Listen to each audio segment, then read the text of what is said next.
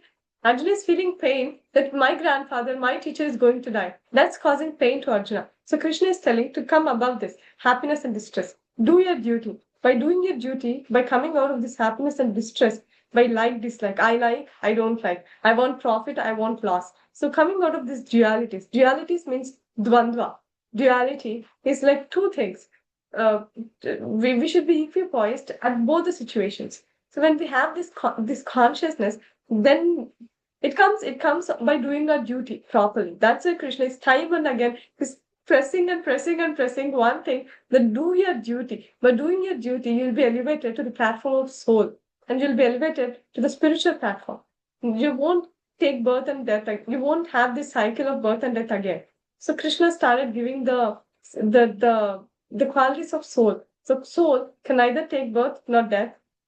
It's unborn, it's eternal, it's everlasting, and it's Satchidananda. It's full of knowledge, bliss, and Sat means it's eternal. Chit means Anand. Chit means it's cognizant. Cognizant means full of knowledge, and Ananda means it's blissful.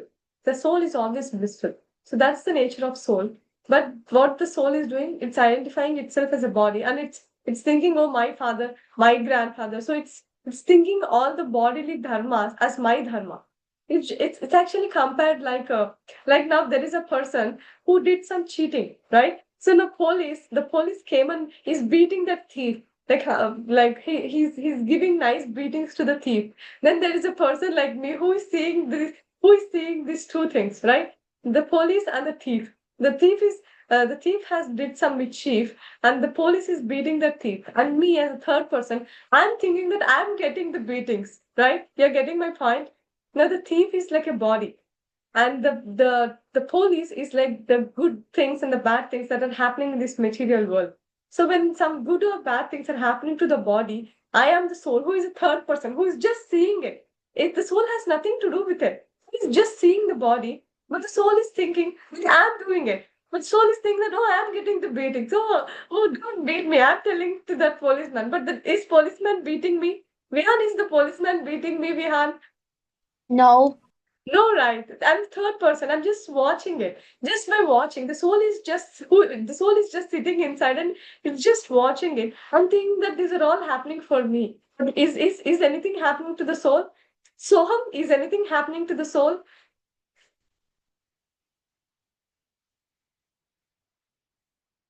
Soham, is anything happening to the soul? Soham?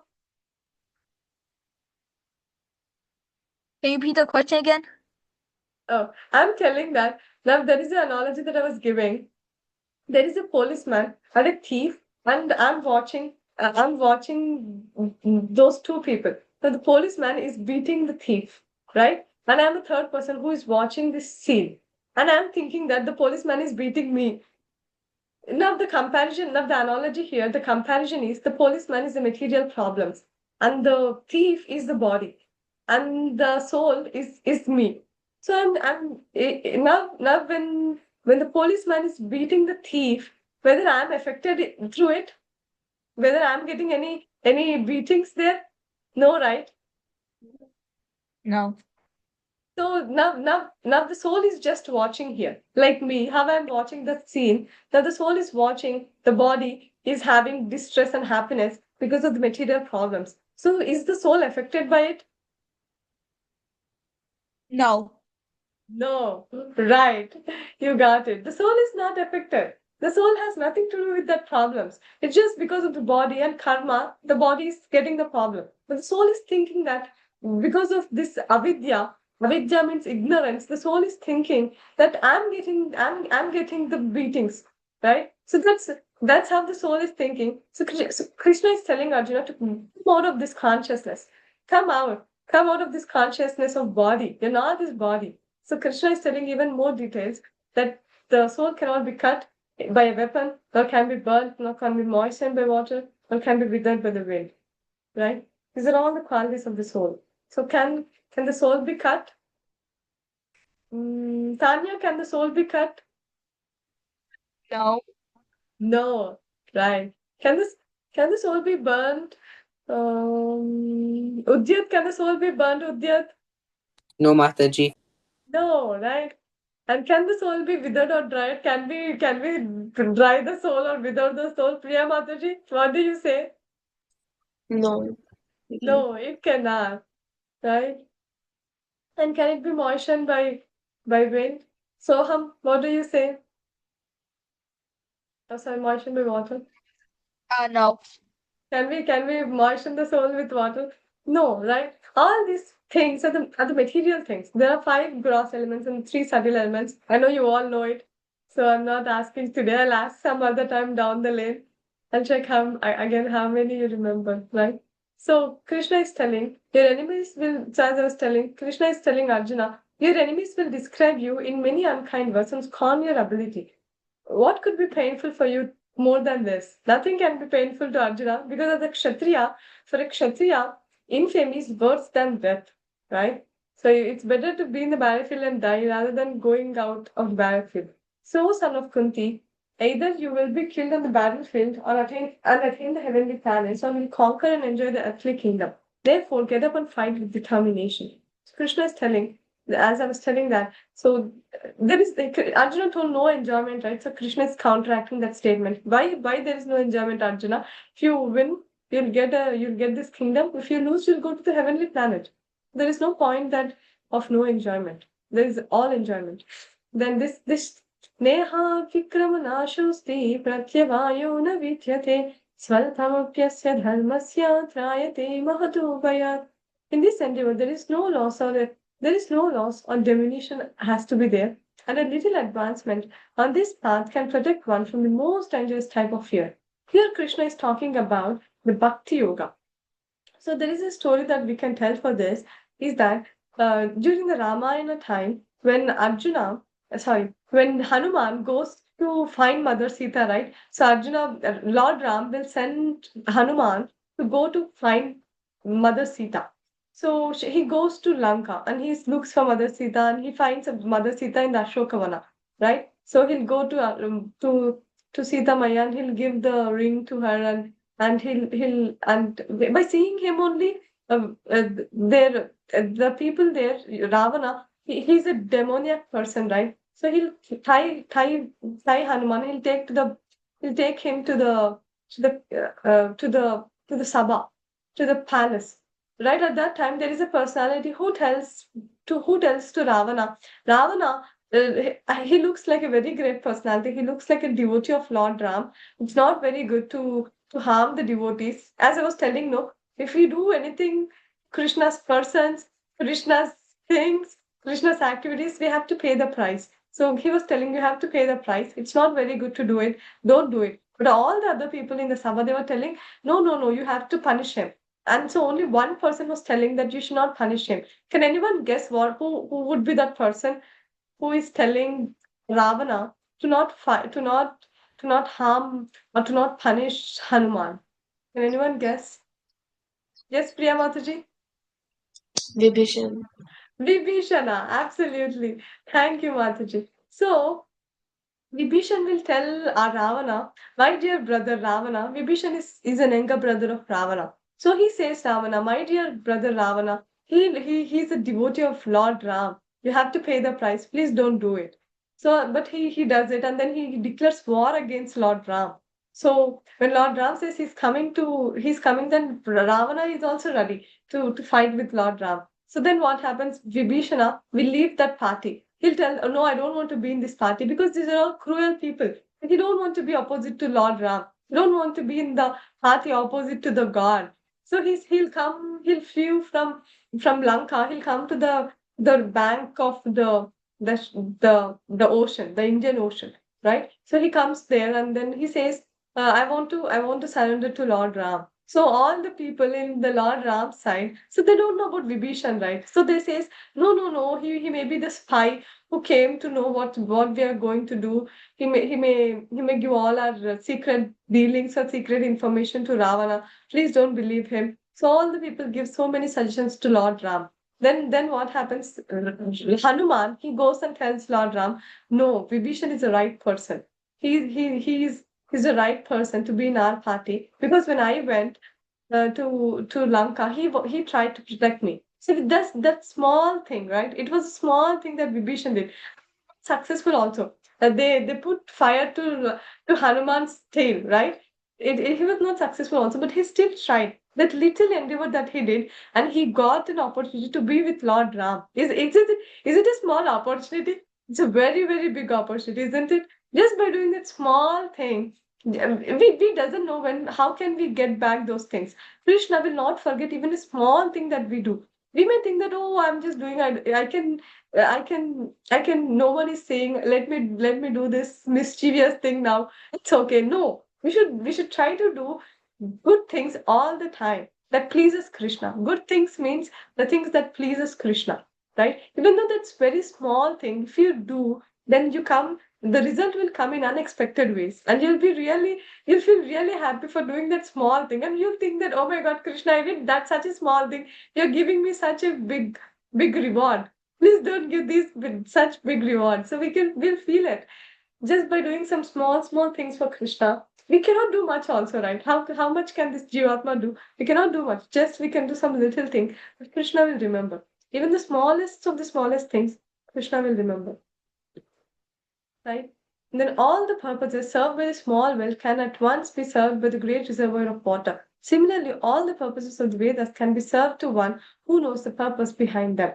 So Krishna is telling about the transcendental truth here. So all the Vedas talks about these three modes. What are the three modes? Does anyone remember?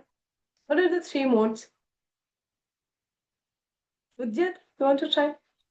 Mode of ignorance, mode of passion, and mode of goodness. Hi, Bowen. Thank you. So these are the three modes, right? So Vedas mainly talk about three modes.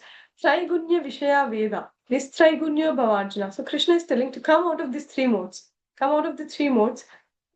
And Vedas talk about the four things: Dharma, Artha, Kama, and Moksha, liberation also. Vedas are also the highest pramana.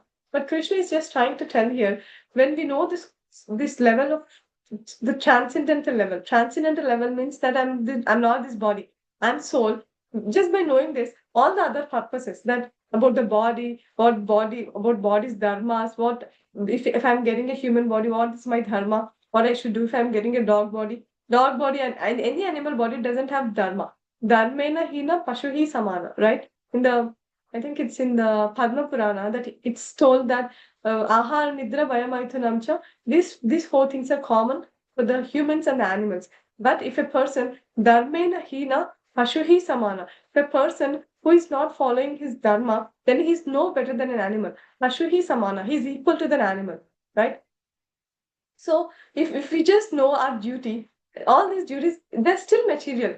So if we know about soul, if you know about the soul, if you know about Krishna, then all the other things, dharma, artha, kama, all these things will be served just by knowing the soul. Soul consciousness. If we have the soul consciousness, then can we harm any living entity? Forget about harming human beings. We won't even harm the animals, isn't it?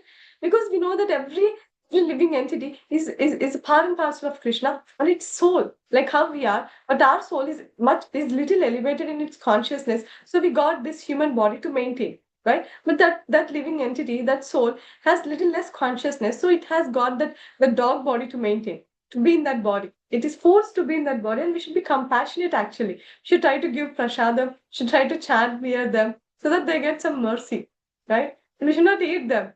We should not, that's very bad thing. Very, very bad thing.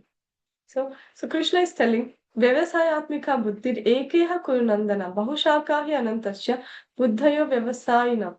So those who are on the path, or on this path, are resolute in purpose, and their aim is one. So who on which purpose about which purpose Krishna is talking about? The purpose is Krishna consciousness. If one who is in the path of Krishna consciousness, their goal will be only to please Krishna. Whatever they are doing, whatever activity they are doing, they're just doing to please Krishna. They have no other agenda. They're not doing it. They're not doing bhakti for getting some material thing. They're not doing bhakti to get some spiritual, some what, like some name, fame, some view, getting some glory or followers or happiness. Even all these things are also still material. They're just doing, if I'm happy or sad or good or bad, whatever it may be, I'll do bhakti. I'll try to please Krishna. That should be the mood. Ekeha Kurunandan. So these shlokas are really important. Jayato Vishayan Pumsa Sangastheshu Pajayate Sangat Sanjayate Kama Kama Krodho Vichayate. This is a sequence. This actually helps us so much in the way that we see things actually, right? While contemplating on the objects of senses, a person develops attachment for them, and from such attachment, lust develops, and from lust, anger arises. So what's happening?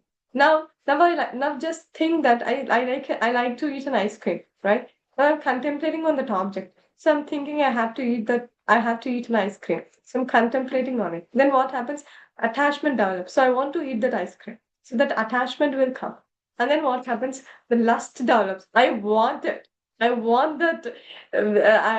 I like it. Attachment means like I like it. I like ice cream. And then lust develops. Maybe I want it. And then anger rises. I want it. I want it right now. Right? So then what happens? Sorry. क्रोधात् भवति सम्मोहः सम्मोहः स्मृतिविभ्रमः स्मृतिभ्रंशात् बुद्धिनाशो बुद्धिनाशात् प्रणश्यति. From anger, complete delusion arises. And from delusion, bewilderment of memory. And when memory is bewildered, intelligence is lost. And when intelligence is lost, one falls down again into this material pool.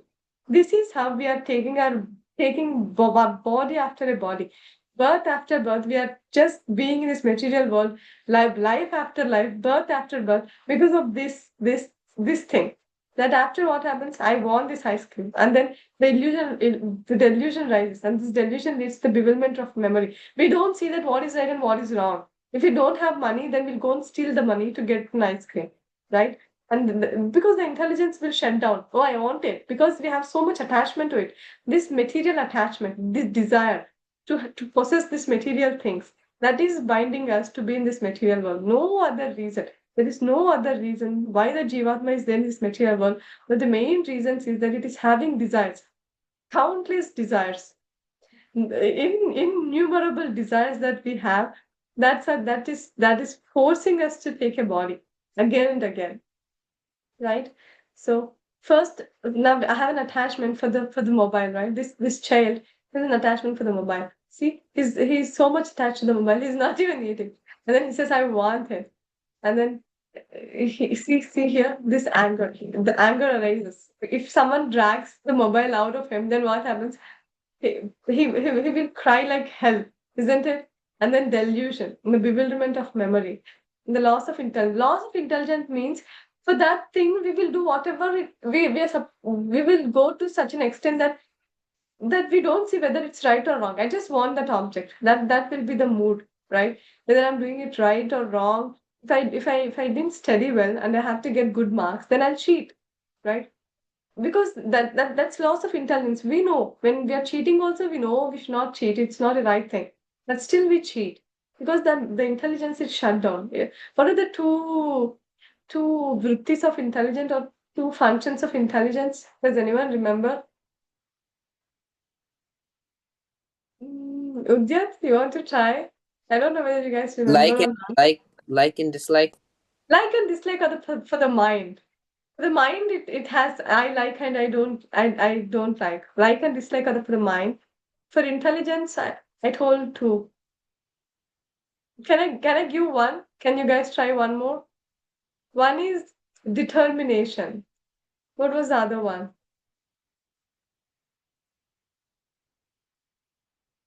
Priya Mataji, you want to try? I don't know. You might remember. I'm sorry, I forgot. Forgot. It's okay, Mataji. No problem. Does anyone remember Tanya and Soham? Huh?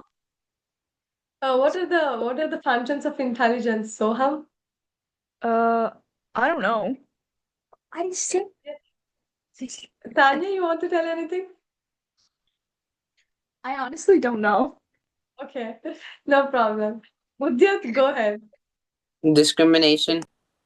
Yes, right. Thank you. So the truth, we have to print these things in our mind. Okay, mind.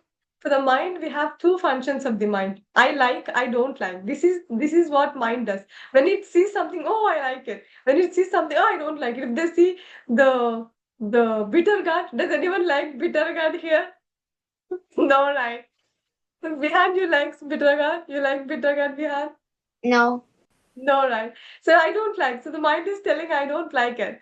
So mind when we see nice sweet, right? in the some milk sweet. We got all the milk sweets for this Janmashtami in the temple. So we like sweets, right? Milk sweet. Oh, I like milk sweet. And then when we see bitter gourd, I don't like bitter gourd. So this is what the mind does. I like and I don't like. This is what the mind does. And the intelligence does two things. If we have to tell someone intelligent, he has to have two things. He or she has to have two things. One is determination. Please think if he decides to do something, he should be determined to do it. He should not stop in the middle. Oh, I did to some extent, and then no, I don't want to do it later. He cannot stop in the middle. He has to continue. Determination and discrimination. So he should discriminate what is right and what is wrong. So there are maybe 40 people in the group, but only 10 people attend the class because the discrimination is important, right? And we need kripa also. That's a higher thing. That's also very much important. It's not easy to sit in Bhagavad Gita classes. We need to have mercy. If you're not having mercy, it's not that easy. And we should be intelligent enough. And Krishna says, among the four who comes to Krishna, he likes a person who is intelligent, who is wise, right? Who is gnani, who comes to know the knowledge. So Krishna considers him the best among the four people. The one who is distressed, he comes to Krishna. And the one who needs money, he comes to Krishna. And the one who is inquisitive to know what is it exactly comes to Krishna. And to know the knowledge about Krishna, to know about Krishna, who comes to know about Krishna, he's the best. He's intelligent, right? So the functions of the intelligence are determination and discrimination. So if one should be called as intelligent, he should have determination and he should have discrimination, right? Okay, Tanya. Now, what are the functions of intelligence, Tanya? What are the functions of intelligence? Discrimination And and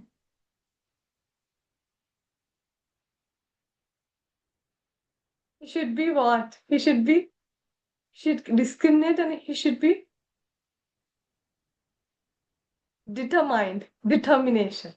Okay, I'll ask you tomorrow again.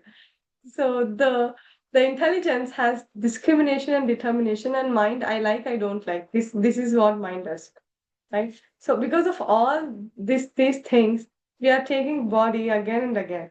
This is a cycle. How so? One if we cut here, so Krishna is telling to cut here, right? So this whole thing will be stopped. If one is not even bothering about happiness and distress, he is just doing his duty, then the whole process will be stopped. So Krishna is telling to cut at the root, right? So what happens at last? He falls. He fall again into this material pool. It's so hard. Actually, Namrishna Prabhu says that Maya is kicking us left, right, center. Here just a person is rolling, but for us the pain is there on all the sides, isn't it? Priya Mataji, do you agree with this or not?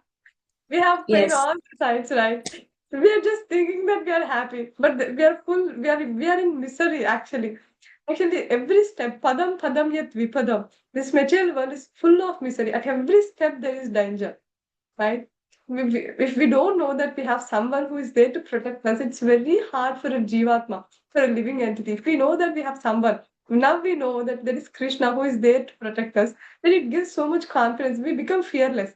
Why devotees become fearless? Because they know that Krishna is there to take care of them. But who doesn't know Bhagavad Gita, who doesn't know about Krishna, they think that I have to do everything. Oh, I have to protect this. I have to pay the bill. I have to take care of my children. I have to rush to the college. I have to go and work. So all these things we are tossing one after the other. So just like this, padam padam yat vipadam. Whole life is just we are stepping on one problem after another problem. It's just going like that. And this Krishna consciousness is the savior. So what's the take home message for today? That we are not this body, we are spirit soul, and the soul moves from one body to the next body. So this is very brief thing of chapter 2. Chapter 2 is having a lot of things. And the main thing that I want to bring from this is that we should start doing activity without any attachment to it. If we have attachment, then ultimately we come back to this material world. So we should try as much as we can to stop to not attachment. how can we leave these material things, right? When we have a higher consciousness, we are supposed to have attachment about something. When we start developing attachment towards Krishna and Krishna's objects, devotional service, Bhakti Maharani, Bhakti, it's a component of Krishna, right? It has nothing to do with this Maya or the material world. If we start having attachment, having attachment to the holy name, having attachment up to reading Bhagavad Gita, having attachment to associating with the devotees, all these attachments are the best attachments. We should have attachment for all these things. And when we start having these attachments, when we start getting this higher taste of association, it's actually nice. With Bihan, what do you say? Isn't it nice to be with the devotees? Yes, Mathaji. Yes, right. It's always nice to be with the devotees. It's always nice to read Bhagavad Gita. It's nice to chant. We get this higher taste. Once we start doing this, then all the lower things, the lower modes, that suppress, that just gets down, that gets lower and lower. And that's the success. That's the success of the living entity. And how much we are elevated in Krishna consciousness, that's all matters. Nothing other than that actually matters. All the other things, it's secondary. It's still there. We have many other things that we are supposed to do in our life. They're all there. The first thing should be Krishna, and the second, third, fourth, all they all will be there. But what is eternal? What's the main thing is to save the soul, right? Is to work for the soul, because we are all the spirit souls. We're not this body. That's the main thing. So Krishna is telling to come out of this bodily consciousness. Come out of this bodily consciousness, Arjuna. Fight.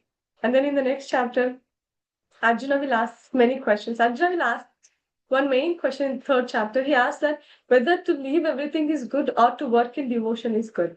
So we'll see what Krishna's answer for that, and about renunciation. What is renunciation? What is actual renunciation? We'll see all those in the third chapter. Third chapter is very interesting chapter and very nice chapter to meditate. Okay, we'll stop here. So Panchakalpatarubhyascha kripa sindhubhya eva cha patitanam pavanebhyo vaishnavebhyo namo namaha. Okay, Hare Krishna, everyone. Hare Krishna, Hare Hare Krishna, Hare Krishna, Krishna Krishna, Hare Hare, Hare Rama, Hare Rama, Rama Rama, Hare Hare. Hare Bol. Thank you. So, if there are any questions, please stick on. Just a second, I'll send the attendance link, and then Mathaji, you have any question? Yeah, just one. Yes, Mathaji. You said 5 kind of people take shelter of Krishna. One who is distressed, who Four wants kind of money. things, Mathaji. Okay. One who is distressed, one who wants to gain knowledge about Krishna, one who wants money, and One who is distressed, one who wants money, one who is inquisitive.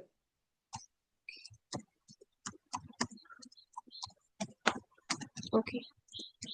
And the one who is wise or gnani, who comes to know about Krishna. So those four type of people will come to Krishna. Okay. Thank you so much. Thank you, Mataji. Hare Krishna. So please mark your attendance.